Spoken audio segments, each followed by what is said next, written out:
Every night, my dreams are haunted by a faceless figure whispering my name, its voice a soft, unsettling melody that lingers even after I wake. At first, I dismissed it as a trick of the mind, a shadowy figment spawned by stress. But the unease grew when I started seeing glimpses of this figure in my waking life, a dark silhouette hovering just beyond my peripheral vision, vanishing whenever I turned to confront it. I never believed in the supernatural, but now I'm not so sure. The first time it happened, I was at the bus stop. The street was empty, the evening air heavy with the promise of rain.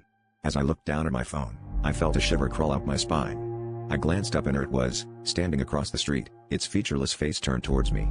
Heart racing, I blinked, and it was gone. I told myself it was a trick of the light, yet the feeling of being watched lingered like a bad taste.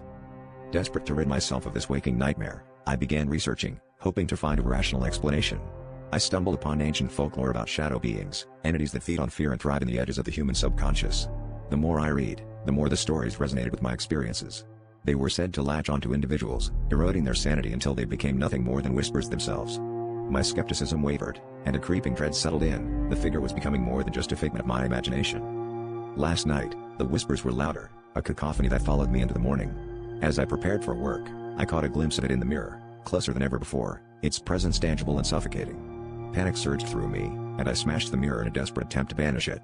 But as the shards fell, I realized too late, the figure wasn't just haunting my dreams. It had crossed over, and now, its whispers are no longer confined to the night. They're inside my head, a constant, inescapable echo that assures me I can never truly be alone again.